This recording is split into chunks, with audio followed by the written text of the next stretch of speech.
The idea for the film cart came one time when I was on a set with Eric. Here's his account. We were shooting a pilot series, and we had 2 cameras, a bunch of lenses, and all our stuff in one place.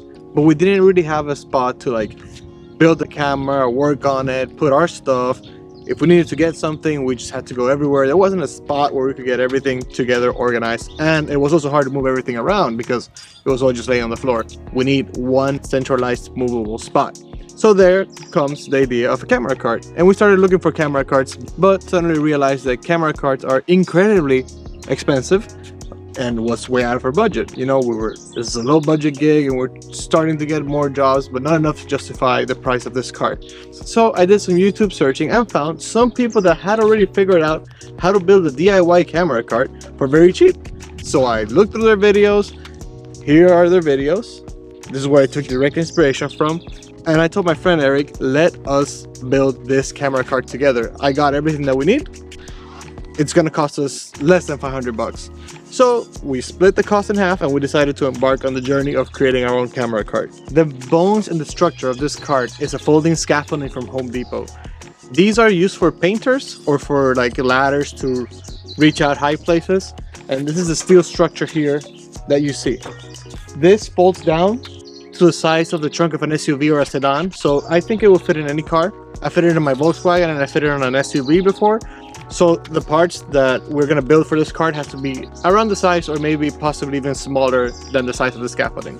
After we get the scaffolding, the most important part is the shelf. To build the shelf, we got very strong maple wood, and the reason we went with maple wood is because there's other types of wood that might be cheaper but are pretty soft and they could bend with moisture or even like putting heavy stuff on it. Maple is very hard wood. You can probably even sit on this. Let me see. Maple is very hard wood, meant to withstand heavy objects on it. You know, even I can, probably 3 people could sit in here and it wouldn't bend. So maple wood for the base of the shelf. Then around here, make sure you get a straight beam of that wood because they have that wood just laying around there in Home Depot or Lowe's. So get one that looks straight, just look down on it. The straighter it is, the easier it's going to be to work with. So we built a little lip around this. Here are the dimensions of the lip that we built. After that, some of the finishing touches that we did was that we rounded off the edges on the outer edge because we're gonna put our hands in here. It was uncomfortable before. A sharp edge is not nice, and ultimately, after painting it, a rounded edge gives it a nice touch. You see the top shelf is made out of wood, but the bottom shelf is made out of 2 metal pieces. These metal pieces are included in the folding scaffolding. That's the part that you would move around to make like a staircase or to put your tools on. So we use that as the bottom shelf. It gives stability and rigidity to the cart, but those are not clamped in. This is very strong sheet metal. Because Eric is a Steadicam operator, we designed initially a shelf that was meant to put the Steadicam on, so you would bring all the Steadicam stuff with the Steadicam in the cart. But the pin that we got wasn't as strong as we wanted it to be, and we didn't trust it with the weight of the equipment that he was going to put on. But initially we designed it and we used it for a while. It just didn't last forever. So here's some pictures of the Steadicam shelf that we did. Instead of using 1 sheet of maple, we put 2 together, and then we put the clamps and the baby pin on top to put the Steadicam on. For the top shelf, we lined it with carpet. This is carpet that you also get at the hardware store, and it's cut by the foot. So we got, I think for 2 shelves, we got around like 8 feet of carpet, and we cut it to measure so it fits the exact dimensions of the shelf. The reason why we went with carpet and not just bare wood is because if screws fall on this, let's say you're tinkering with a camera and screws fall, carpet will make sure like it doesn't bounce off it or it doesn't like get lost somehow. Higher end carts use felt, so it's even softer than carpet, but we couldn't find felt under our budget and in the time frame that we needed it, so we got this carpet by the foot, which worked great. Ideally, I would have loved it if it was black. It is gray, but you know, you work with what you got. Initially, we wanted the shelf to be just put on by gravity. Basically, we just put it on these beams and it was going to hold itself. But quickly we realized that if we're using the cart in uneven terrain, maybe even a sidewalk, it was not going to have enough stability to keep the shelf in place. So we decided to go with these very sturdy lighting clamps. You can get these on Amazon. They're not that expensive. We got 8 for both shelves, and these hold it in place. So it gives the benefit of the shelf not moving at all, but it also gives the cart even more stability because it's not just these sheet metals on the bottom, it also has this structure clamped to this beam. A little thing that we got was these wing nuts. These belong to a drum kit. These you can buy at like Guitar Center or Sam Ash. And the wing nuts that came with these clamps were very uncomfortable wing nuts. This is just a quality of life adjustment. Very much easier to tighten and loosen. Because the clamps were a little bit too big for these shelves, we had to adjust it so the screw is a bit separated from the bottom of the clamp. I'm showing some pictures here to explain. The idea within the clamps is that the screws that come with it set all the way down here in this spot.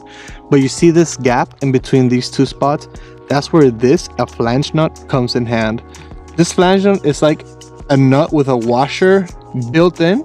That way the washer stops it from going all the way down there. Then you close the clamp exactly here and here, so the diameter is smaller and fits the scaffolding. So that's why you need a flange nut for this spot.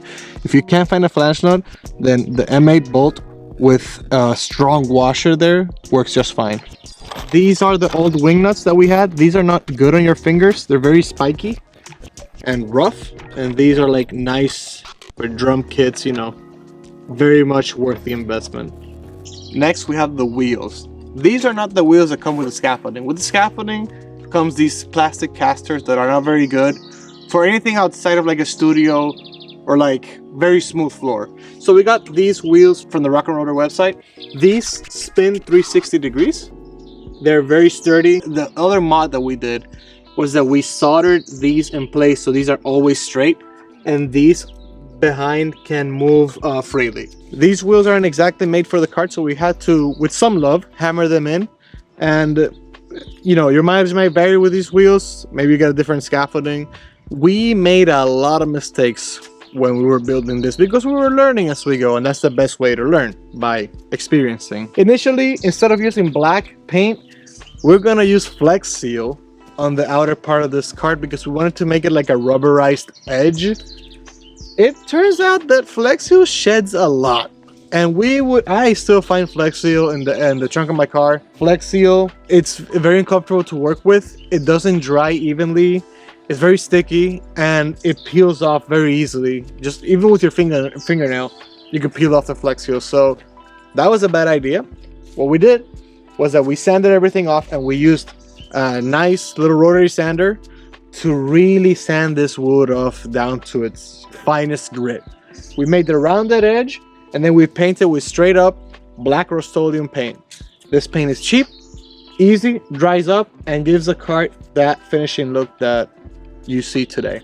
That's for the shelf. But for the scaffolding itself, we also initially painted it with like house paint. And it was a cool color. It was like forest green, kind of like my shirt. And it was nice and all, but that paint wasn't meant for steel, so it kept peeling off even more. So the cart, after using it for a few times, looked like it had been through hell. And it was only used for like a week. So we decided, you know what? Let's do this simply. Let's use the same paint that we used for the shelf, for the scaffolding itself, and then we sanded all that paint off, which took forever. And then we just used the same Rust-Oleum paint on this. We gave it like 3 or 4 coats, and you can see we've used this cart for months already, and you see some signs of wear and tear, but not like before. Before, even loading in and out of the vehicle, you could get scratches everywhere. And now you get some scratches, but like on high traffic areas of the cart.